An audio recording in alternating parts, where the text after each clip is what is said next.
আরজিকর কাণ্ডে ঘটনায় নিহত চিকিৎসককে যখন শ্মশানে নিয়ে যাওয়া হয়েছিল তার শেষকৃত্য সম্পন্ন করার জন্য, সেখানে কিন্তু পুলিশের ভূমিকা নিয়ে প্রশ্ন উঠেছে এবং এর আগেও নির্যাতিতার মা বাবা কিন্তু পুলিশের ভূমিকা নিয়ে প্রশ্ন তুলেছিলেন এবং তারা কিন্তু বারবারই বলছিল যে কোথাও যেন তাদের মনে হচ্ছিল যে প্রমাণ লোপাটের চেষ্টা চলছে।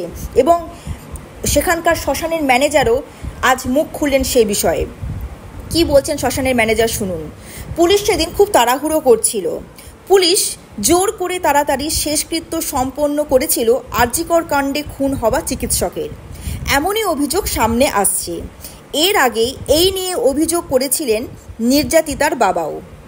আর এবার শ্মশানের ম্যানেজার এই নিয়ে মুখ খুললেন।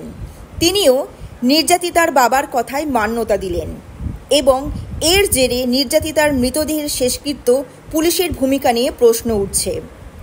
বাকি মৃতদেহের আগে আরজিকরের নির্যাতিতার দেহের শেষকৃত্য করতে বলে পুলিশ। নির্যাতিতার পরিবার তখনও এসে পৌঁছায়নি শ্মশানে। তার আগেই পুলিশ এসেছিল শ্মশানে এবং এসেই তারা চাপ দিতে থাকে যে এই বডিটা আগে দাহ করতে হবে। তারা আমাদের বলতে থাকে জলদি করো জলদি করো। এই আবহে প্রশ্ন উঠছে কেন পুলিশ এই তাড়াহুড়ো করলো। এই বিষয়ে মৃতার বাবা বলেছিলেন, শ্মশানে আমার মেয়ের আগে আরও 3টি মৃতদেহ ছিল। শ্মশানে আমার মেয়ের আগে আরও 3টি মৃতদেহ ছিল, তবে পুলিশ প্রভাব খাটিয়ে আগে ভাগে আমার মেয়ের দেহ দাহ করিয়ে দেয়।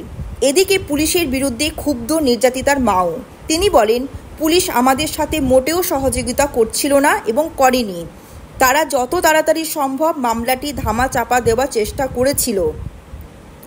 তাদের চেষ্টা ছিল যত তাড়াতাড়ি সম্ভব ময়না তদন্ত সম্পন্ন করা এবং মৃতদেহকে তাড়াতাড়ি সরিয়ে দেওয়া।